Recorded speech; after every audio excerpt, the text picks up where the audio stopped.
NBA school में आप सभी का स्वागत है। देखो कल परसों दो वीडियो हो गए, तो उनमें चल रही थी एल्किल हैलाइड बनाने की विधियां हो गई पहले। उसके बाद में हमने पढ़ी एल्किल हैलाइड की रासायनिक अभिक्रिया। एल्किल हैलाइड साधारणतया चार प्रकार की अभिक्रियाएं देते हैं, जिनमें फर्स्ट है नाभिक स्नेह प्रतिस्थापन है, नंबर दो विलोपन अभिक्रिया, और नंबर तीन अपचयन अभिक्रिया, और लास्ट की होती है वो है दांतों से अभिक्रिया। तो हमने तीन की चर्चा कर ली थी। जो आज लास्ट का इसमें अर्थात जो पहला पार्ट था नाभिक स्नेह प्रतिस्थापन, उसकी चर्चा करेंगे।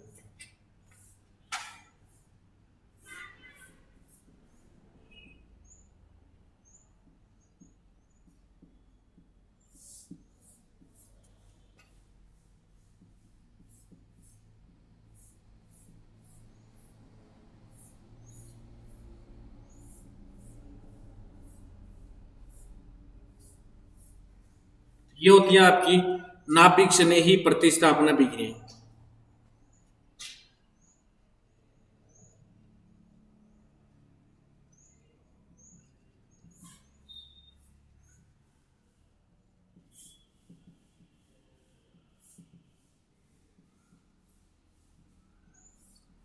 जिनको बोलते हैं न्यूक्लियोफिलिक सब्स्टिट्यूशन रिएक्शन।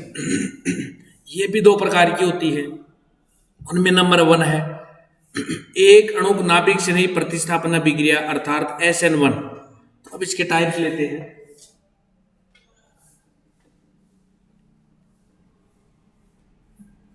देखो टाइप्स के पहले एक चर्चा करते हैं कि इनको नाभिक स्नेही प्रतिस्थापन अभिक्रिया क्यों कहा जाता है। जो ये आपका एल्किल हैलाइड आरएक्स होता है, ये एल्किल हैलाइड आरएक्स है आपका। इसमें आर का मतलब कार्बन से और एक्स का मतलब हेलोजन से होता है। तो कार्बन तथा हेलोजन के मध्य जो बंध होता है वो क्या होता है, ध्रुवित होता है। ध्रुवित का मतलब है एक एक परमाणु की विद्युत ध्रुवता कम होती है और दूसरे की अधिक होती है। तो ध्रुवण के कारण क्या होगा, हेलोजन परमाणु जिसको रिप्रेजेंट करते हैं एक्स के द्वारा, उसकी विद्युत ऋणता कार्बन परमाणु से अधिक होने के कारण कार्बन तथा हेलोजन बंध अर्थात बंध के इलेक्ट्रॉनों को हेलोजन परमाणु अपनी ओर आकर्षित कर लेता है। जिसके कारण देखो क्या होगा, हेलोजन हो जाएगा आपका आंशिक ऋणावेश युक्त हो जाएगा और कार्बन परमाणु पर आ जाएगा आंशिक धनावेश।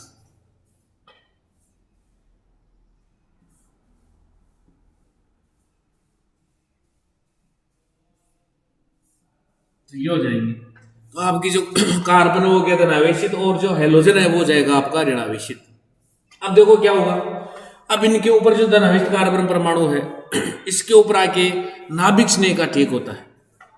तो नाभिक स्नेह क्या करता है, जो आपका एल्किल हैलाइड आरएक्स है ये रिएक्टेंट अभिकारक हो गया। इसके ऊपर आक्रमण करने वाला आपका अटेन ग्रुप हो गया नाभिक स्नेही, इसको न्यूक्लियोफिलिक बोलते हैं। ये क्या करेगा, अब देखो जो आपका एल्किल हैलाइड है एक्स है, उसमें ये भी क्या करता है, नाभिक स्नेह का काम करता है। तो जो ये आपका अटैक करने वाला नाभिक स्नेह आता है, ये हेलोजन की तुलना में अर्थात जो हेलोजन ये नाभिक स्नेह का कार्य करता है, इसकी तुलना में पावरफुल नाभिक स्नेह होता है। जिसके कारण क्या करता है, ये एल्किल हैलाइड में उपस्थित हेलोजन को बाहर निष्कासित कर और उसकी जगह जुड़ जाता है। जिसके कारण देखो अभिक्रिया का नाम होता है नाभिक स्नेह प्रतिस्थापन अभिक्रिया। तो ये रखेगा तो ये आक्रमण हो जाएगा, तो ये आपका उत्पाद बन जाएगा। प्लस जो आपका हेलोजन है वो हैलाइड आयन के रूप में बाहर निष्कासित हो जाएगी। ये आपका उत्पाद बन गया। तो ये अभिक्रिया होती है आपकी नाभिक स्नेह प्रतिस्थापन अभिक्रिया। अब इसके टू टाइप से दो प्रकार की होती है।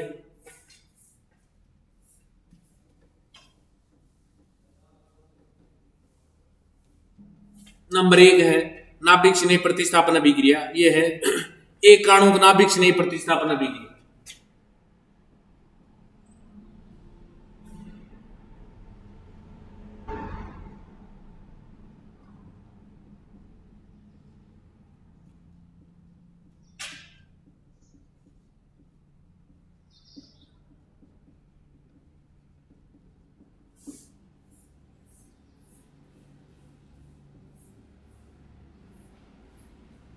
एकाणुक नाभिक स्नेह प्रतिस्थापन अभिक्रिया अर्थात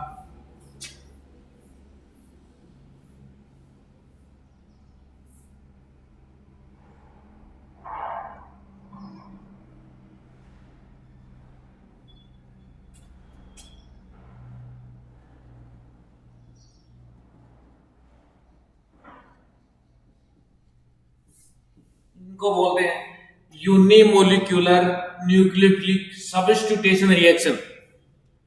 इसका मतलब देखो क्या होगा,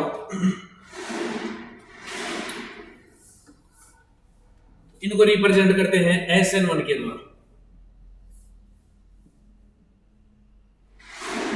देखो जो SN1 है इसकी मैकेनिज्म देखते हैं, जिसको बोलते हैं क्रियाविधि। नंबर 1 पॉइंट है, SN1 जो विक्रिया होती है ये सदैव 2 स्टेप प्रोसेस होती है, अर्थात 2 पदों में संपन्न होती है। देखो पहले प्रथम पद में क्या होता है,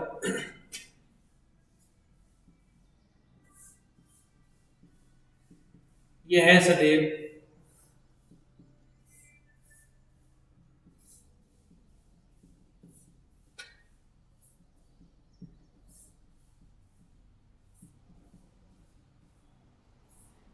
यह सदैव 2 पदों में संपन्न होती है। देखो प्रथम पद आपका, प्रथम पद में क्या होगा, जो आपका एल्किल हैलाइड आरएच है इसकी जो गति होती है वो ये बहुत धीमी गति का पद होता है, इसको बोलते हैं मंद पद। तो पहले ये क्या होगा, इसका पोलराइज्ड होगा अर्थात ध्रुवित होगा। तो आर का मतलब कार्बन से, तो कार्बन और हेलोजन परमाणु में विद्युत ध्रुवता, हेलोजन परमाणु की अधिक होने के कारण बंद के इलेक्ट्रॉन हेलोजन परमाणु ले जाएगा। इसके लिए इसका पहले होता है विषमांश विखंडन, विषमांश विखंडन, जिसमें एक परमाणु के ऊपर आंशिक ऋणावेश दूसरे के ऊपर आंशिक धनावेश उत्पन्न हो जाता है। तो ये विषमांश विखंडन मंद पद होता है। इसी पद के द्वारा अभिक्रिया का वेग का निर्धारण किया जाता है, अर्थात इसको बोलते हैं RDS, वेग निर्धारक पद, वेग निर्धारक पद, इसको बोलते हैं रेट डिटर्मिनेशन स्टेट।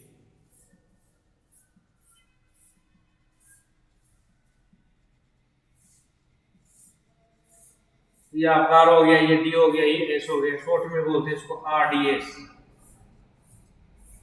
इसी पद के द्वारा अभिक्रिया की गति अर्थात वेग का निर्धारण किया जाता है। तो ये विषमांश विखंडन के द्वारा ये हो जाएगा आपका R plus X negative. R plus का मतलब इसका नाम हो गया बन गया आपका कार्बोकैटाइन, धनावेशित कार्बन परमाणु जिनको बोलते हैं कार्बोकैटाइन या कार्बोनियम आयन। जो आपका ये R प्लस है इसको बोलेंगे कार्बोकैटाइन,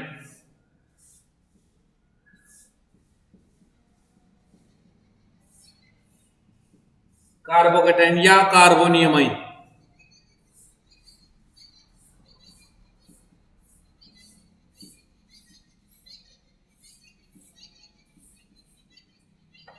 और इसी पद के द्वारा अभिक्रिया की कोटि का भी निर्धारण किया जाता है। तो जो इससे जस्ट आपकी अगली यूनिट आएगी उसमें चर्चा करेंगे अभिक्रिया की कोटि के बारे में। तो ये आपकी जो SN1 क्रिया होती है उसमें प्रथम पद कंप्लीट हो गया। इसमें किसका निर्माण हो जाएगा अंत में, कार्बोकैटाइन अर्थात धनावेशित कार्बन परमाणु को ही कार्बोकैटाइन या कार्बोनियम आयन कहा जाता है। देखो इसी में आएगी। अब जो आपकी अभिक्रिया की भी चर्चा की है कि अभिक्रिया की गति या वेग का निर्धारण करना है, तो जो आपका ये मंद है पद है इसके पहले ओनली एल्किल हैलाइड है। तो अभिक्रिया की गति या वेग, वेग या गति ये समानुपाती किसकी हो जाएगा, एल्किल हैलाइड की सांद्रता।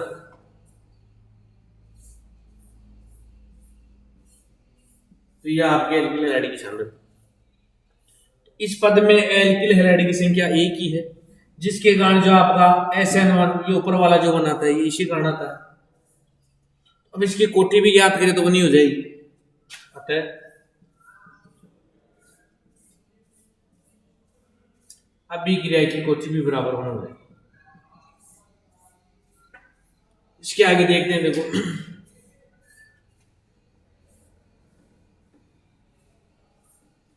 प्रथम पद में जो आपका कार्बोकैटायन बनता है इसको बोलते हैं R+। इसमें क्या होगा, नाभिक स्नेह का योग होगा द्वितीय पद के द्वारा, इसको द्वितीय पद बोलेंगे। वो प्रथम पद था, ये हो गया आपका द्वितीय पद। द्वितीय पद के द्वारा जो नाभिक स्नेह होता है वो प्रथम पद में बने कार्बोकैटायन पर आक्रमण करता है।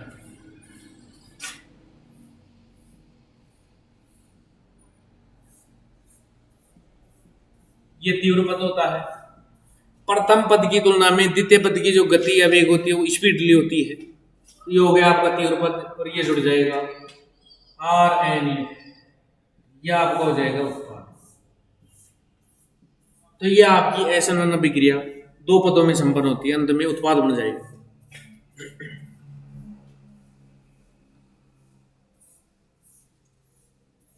अब देखो इसमें कार्बोकैटायन अर्थात धनावेशित कार्बन परमाणु का स्थायित्व देखते हैं।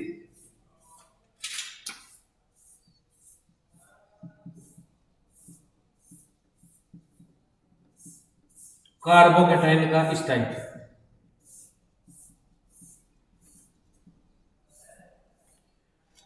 तो जिस कार्बोकैटायन का जितना अधिक स्थायित्व होगा अभिक्रिया उतनी ही तीव्र गति से संपन्न होगी। अर्थात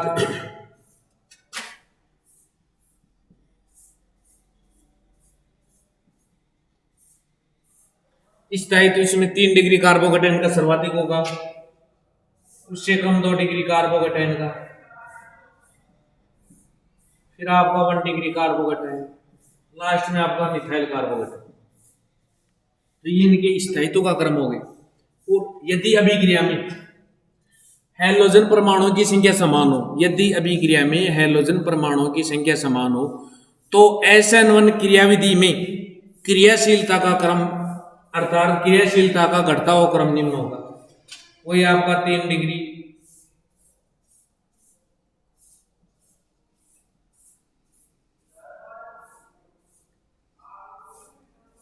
हैलोजन का हो जाएगा।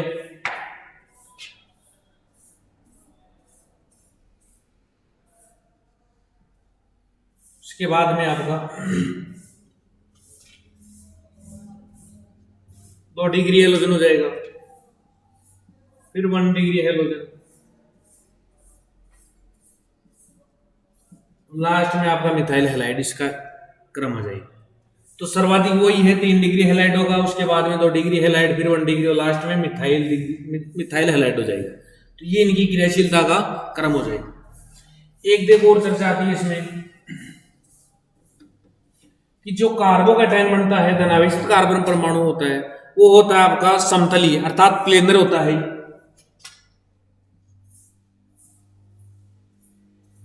इसमें जो नाभिक स्नेह का आक्रमण होता है वो जो आपका अटने वाला अर्थात निष्कासित होने वाला नाभिक स्नेही होता है उसकी दिशा या विपरीत दिशा में आक्रमण करता है। जो नया आने वाला नाभिक स्नेही होता है वो अर्थात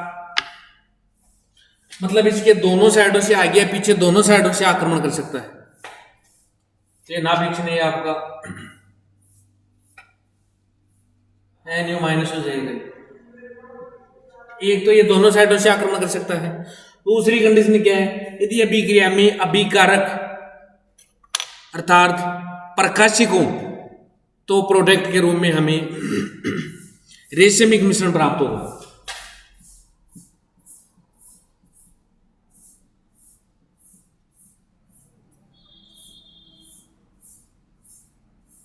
तो यह आपकी SN1 अभिक्रिया कंप्लीट हो गई जो सदैव 2 पदों में संपन्न होती है। इसके आगे नंबर 2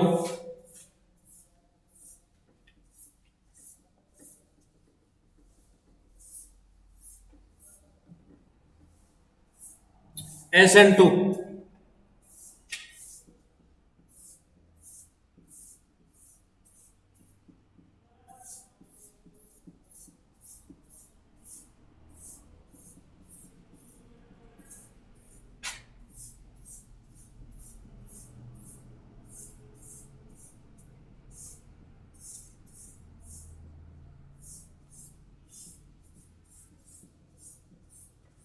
SN2 का मतलब देखो द्विअणुक नाभिक स्नेह प्रतिस्थापन अभिक्रिया, इसको बोलते हैं बाइमोलिक्यूलर न्यूक्लियोफिलिक सब्स्टिट्यूशन रिएक्शन। इसको क्यों बोलते हैं? देखो SN2 नंबर 1, ये सदैव एक पद में संपन्न होती है।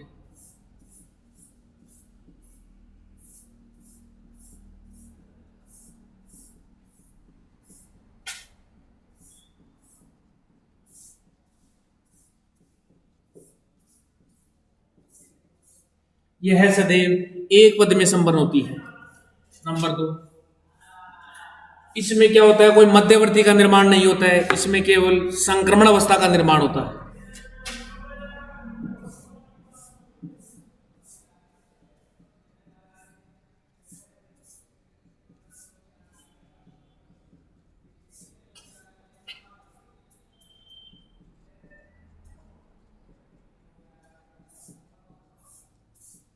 कोई मध्यवर्ती का नहीं।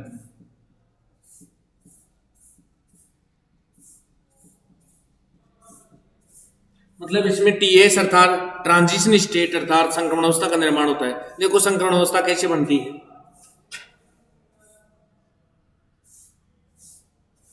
ये जो आपका एल्किल हैलाइड RX है, अब इसके ऊपर क्या होता है? नाभिक स्नेह का योग होगा। तो नाभिक स्नेह का योग इसके बैक साइड से अर्थात 180 डिग्री के कोण पर होता है। तो ये आपका नाभिक स्नेह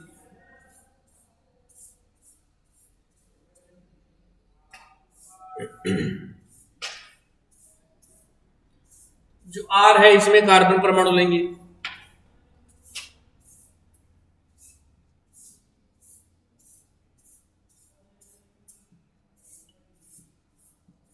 ये आपके हाइड्रोजन आ गए, मिथाइल ले लिया। वही आपका इसमें भी वही विश्वांश विखंडन होगा।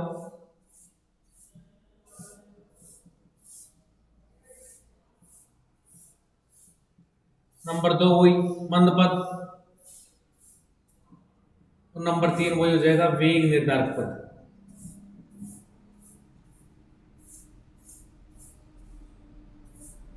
वही विश्वांश विखंडन लिखेंगे, उसके बाद में मंद पद या धीमा पद लिखेंगे, और नंबर 3 पे लिखेंगे वेग निर्धारक पद।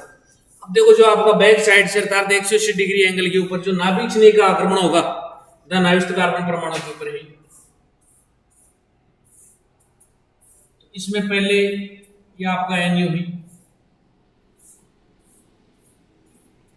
तो ये जो X है ये तो निष्कासित अर्थात हटने वाला नाभिक स्नेह हो गया। NU माइनस ये परबल नाभिक स्नेह जो जुड़ना है जुड़ने वाला हो गया। देखो इसमें एक कंडीशन बनेगी, ये संक्रमणावस्था का निर्माण होगा। अब संक्रमणावस्था किसे कहते हैं? ऐसी काल्पनिक अवस्था होती है उसमें जो जुड़ने वाला अर्थात स्ट्रॉन्ग या पर्पल नाभिक स्नेह होता है वो जुड़ता हुआ दिखाई देता है, और जो उससे कमजोर हटने वाला नाभिक स्नेह था वो अटता हुआ दिखाई देता है। अर्थात इसमें न तो ये हट रहा है और ये न जुड़ रहा है, ये काल्पनिक अवस्था होती है। और यदि इसको देखा जाए तो ये इसमें कार्बन को पंच संयोजी दिखाई देता है, और ये होती है अस्थायी, बहुत अल्प समय के लिए बनती है और शीघ्र ये उत्पाद में परिवर्तित हो जाएगी। उसके आगे भी इसकी गति बढ़ जाएगी, तो ये हो जाएगा तीव्र पदार्थ। ये आपका NU कार्बन है, ये आपके हाइड्रोजन प्लस X1, ये आपका उत्पाद बन गया। लास्ट में जो आपका हेलोजन परमाणु था वो हैलाइड आयन के रूप में निष्कासित हो जाता है। देखो इसमें क्या होता है, एक वाल्डन प्रतिबंध आता है।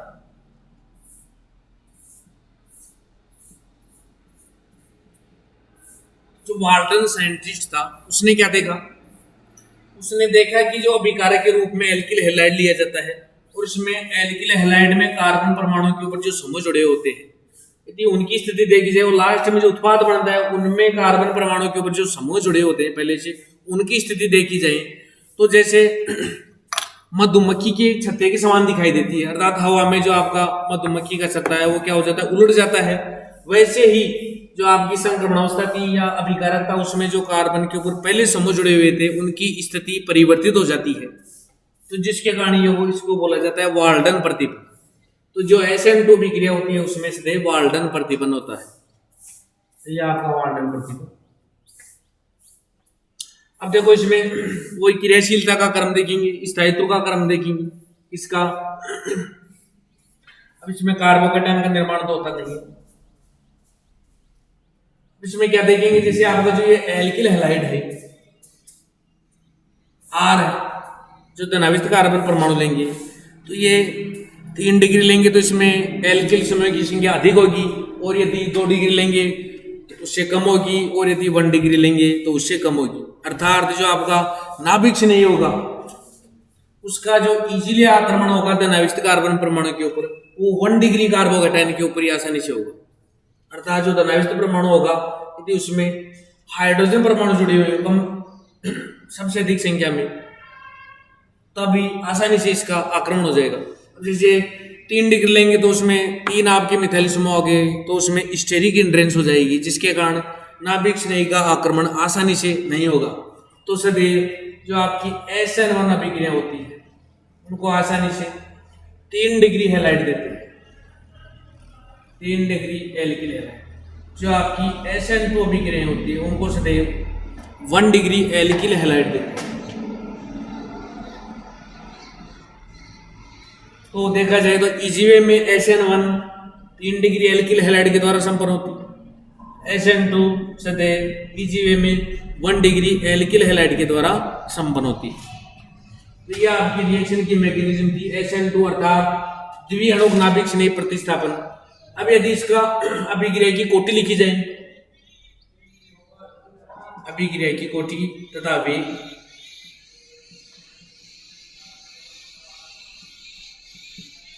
यदि अभिक्रिया की कोटि या वेग की बात की जाए तो देखो जो आपका संक्रमणावस्था वाला ये पद है, प्रथम पद ही होता है इसमें मंद पद के पहले देखो 2 पार्टिसिपेट कर रहे हैं। एक तो आपका नाभिक स्नेही है ANU, दूसरा पार्टिसिपेट कर रहा है आपका एल्किल हैलाइड RH। तो वेग प्रोपोर्शनल टू हो गया आपका एल्किल हैलाइड व नाभिक स्नेही। अब इनकी संख्या 2 हो गई, जिसके कारण ये आता है आपका द्विअणुक नाभिक स्नेही प्रतिस्थापन अभिक्रिया है। तो वेग बराबर ये हो जाएगा आपका, वेग डिपेंड कर रहा है दोनों की सांद्रता, नाभिक स्नेही की सांद्रता तथा एल्किल हैलाइड की सांद्रता। और अभिक्रिया की कोटि की बात की जाए, कोटि बराबर 2 जाएगी। तो ये थी आपकी द्विअणुक नाभिक स्नेही प्रतिस्थापन अभिक्रिया। देखो दोनों के उदाहरण देखेंगे।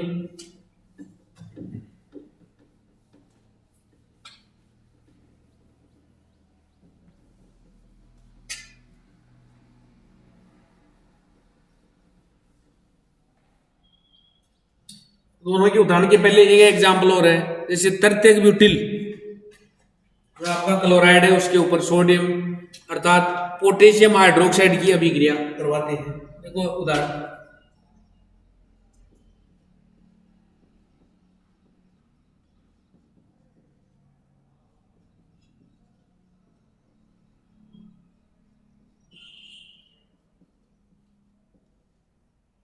ये हो गया आपका तृतीयक ब्यूटिल क्लोराइड।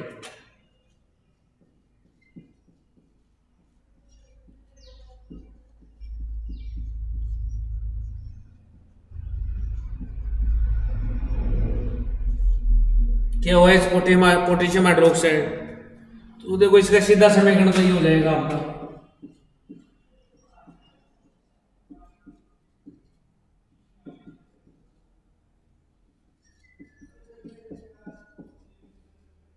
यह आपका KCl तो बाहर निष्कासित हो जाएगा, OH उड़ जाएगा। तो तृतीयक ब्यूटिल एल्कोहल,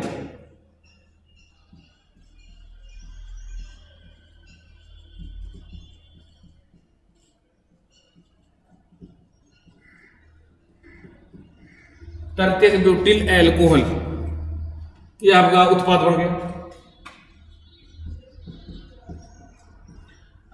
अब इसकी क्रियाविधि देखी जाए अभिक्रिया की कि SN1 के द्वारा संपन्न होगी या SN2 के द्वारा।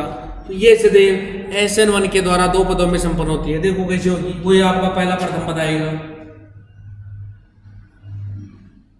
KOH का क्या होगा पहले, कोई विश्वांश में खंडन है, ये हो जाएगा आपका विस्मास विखंडन नहीं, पहले इसका आयोनाइजेशन होगा, आयनन होगा, तो ये जाएगा आपका K plus plus O H minus. जो आपका O H minus hydroxide ion बन गया ऋणावेशित है, तो ये नाभिक स्नेह का कार्य करेगा।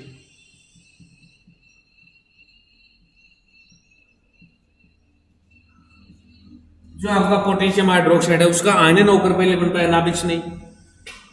अब देखो इसके आगे वही प्रथम पद होगा,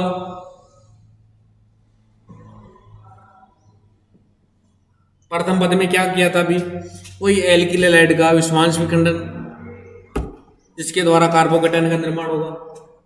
तो ये आपका हो जाएगा CH3 CH3 CH3 C से Cl, वही विस्मांश विखंडन।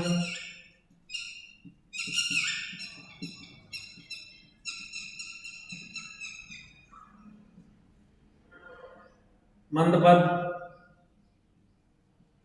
और आपका हो जाएगा वेग निर्धारक पद।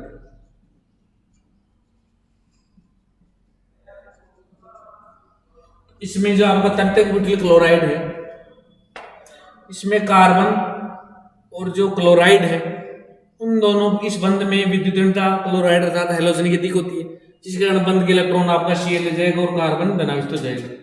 3 डिग्री कार्बोकेटाइन का निर्माण होगा।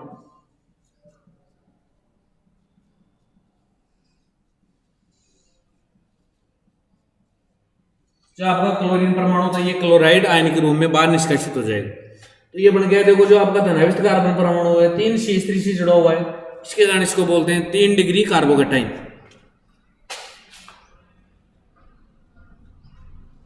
ये इंटरमीडिएट अर्थात मध्यवर्ती बन गया। वही आपका आएगा प्रथम पद में, अगली स्टेप है सेकंड स्टेप। सेकंड स्टेप में क्या होगा, जो प्रथम पद में कार्बोकेटाइन था उसके ऊपर अभिक्रिया में जो आयन के द्वारा नाभिक स्नेह बना था उसका योग हो जाएगा।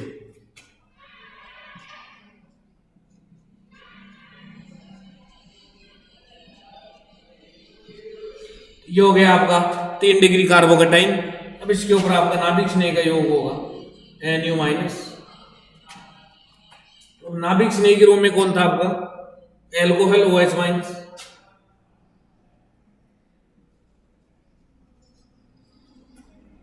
ये कार्बन से 3 CH3 ऑलरेडी ही पहले ये जुड़ जाएगा और ये उत्पाद बन गया तृतीयक ब्यूटिल एल्कोहल। IBC की बात की जाए तो जाएगा आपका 2 मेथिल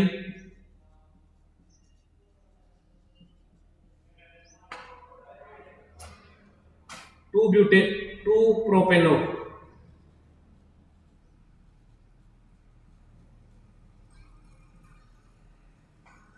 2 मेथिल 2 प्रोपेनॉल। तो जो आपकी रिएक्शन थी ये सीधे SN1 मैकेनिज्म के द्वारा संपन्न होती है। तो यदि अभिक्रिया की क्रियाविधि देखी जाए तो इनके ऊपर डिपेंड करता है, जैसे अभिकारक की प्रकृति क्या है, उत्पाद की क्या है, अभिक्रिया के लिए कितना ताप है, तो उसके अनुसार ये होंगी। विलायक की प्रकृति क्या है उसके अनुसार डिपेंड होगी कि SN1 के द्वारा संपन्न होगी या SN2 के द्वारा मैकेनिज्म के द्वारा संपन्न होगी। इसके आगे अब दोनों अभिक्रियाओं के एग्जाम्पल की चर्चा करते हैं, SN1 तथा SN2।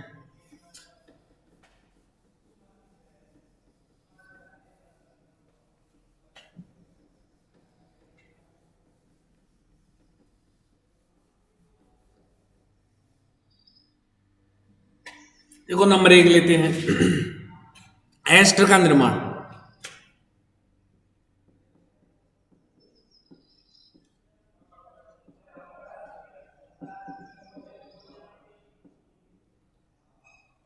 एस्टर का निर्माण इसके लिए देखो क्या करते हैं, जो आपका एस्टर होता है अर्थात एस्टर नहीं, एस्टर का तो निर्माण करना ही है। जो आपका एल्किल हैलाइड होता है RH है,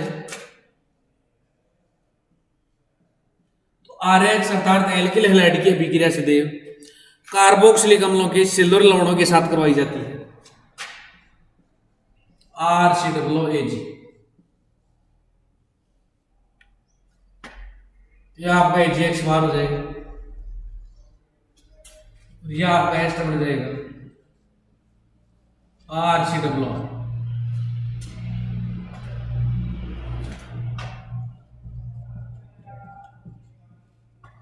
देखो उदाहरण की बात की जाए,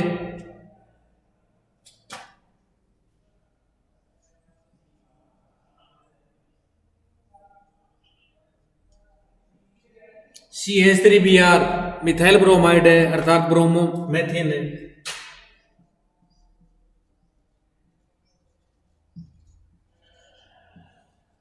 ये आपका कार्बोक्सिलिक अम्ल का लवण हो गया।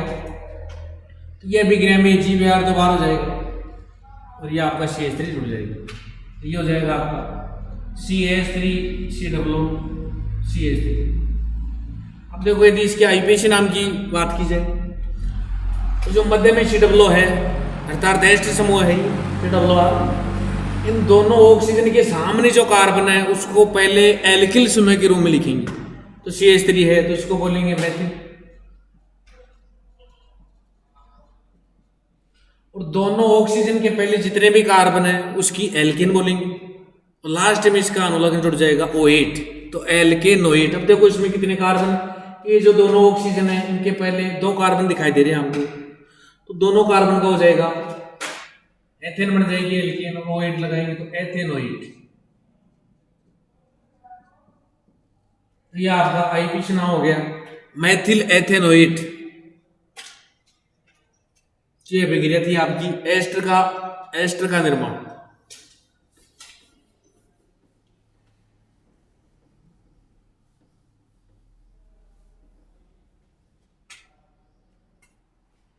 आगे देखो नंबर 2, ईथर का निर्माण।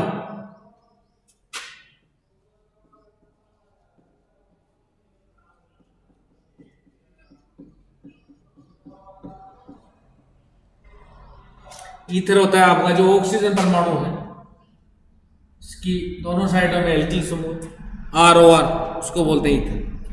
देखो ईथर के लिए क्या करते हैं आप, जो आपका एल्किल हैलाइड होता है RH होता है, उसकी रिएक्शन करवाई जाती है नम अर्थात जिसमें जल की मात्रा हो, नम Ag2O,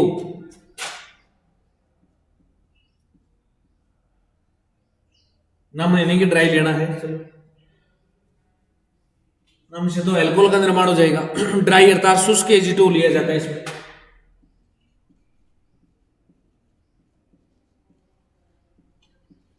शुष्क मतलब ड्राई जिसमें जल की मात्रा नहीं हो, शुष्क Ag2O सिल्वर ऑक्साइड, इसकी रिएक्शन करवाएंगे।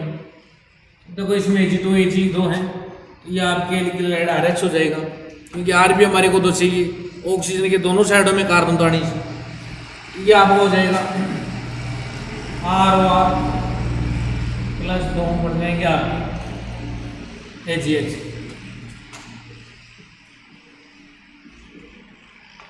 उदाहरण की बात की जाए,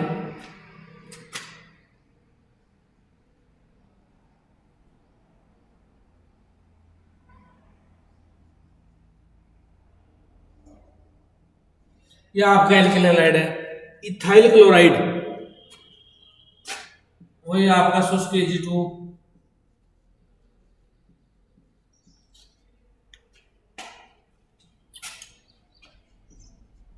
ये हो जाएगा CH3 CH2O CH2 CH3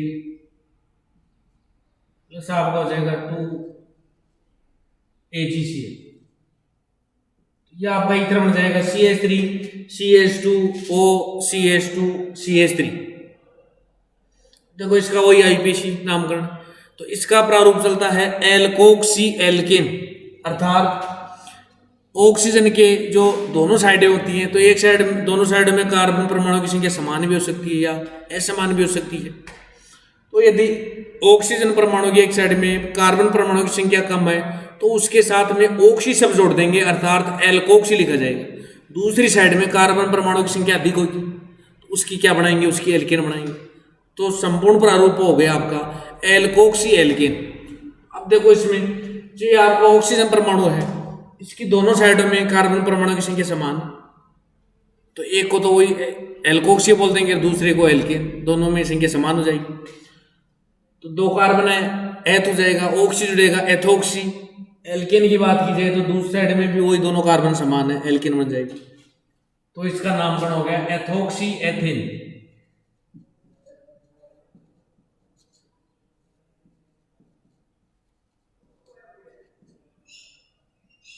ये हो गया आपका एथोक्सी एथेन ईथर का निर्माण। अब देखो इसी में एक दूसरी रिएक्शन आती है, यदि जो आपका एल्किल हैलाइड आरएक्स होता है, यदि इसकी रिएक्शन सोडियम एथोक्साइड के साथ करवाई जाए तभी भी ईथर का निर्माण होता है। लेकिन फिर इस अभिक्रिया का नाम दिया जाता है विलियमसन ईथर संश्लेषण। देखो अभिक्रिया का समीकरण, जो आपका एल्किल हैलाइड ये आरएक्स है, इसकी रिएक्शन करवाएंगे सोडियम एथोक्साइड के साथ NaOC2H5। ये होता है सोडियम एथोक्साइड।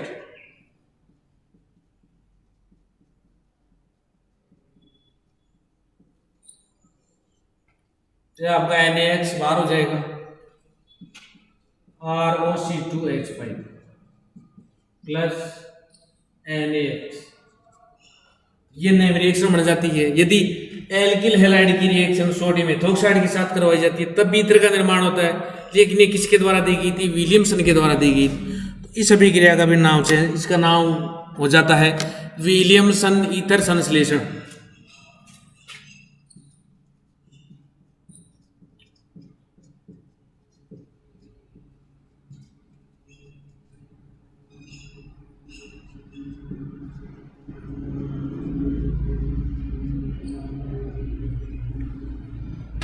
विलियमसन ईथर संश्लेषण। तो ये आपकी अभिक्रिया कंप्लीट हुई, ईथर का निर्माण। अब आगे की चर्चा अगली वीडियो में करेंगे। तब तक के लिए धन्यवाद।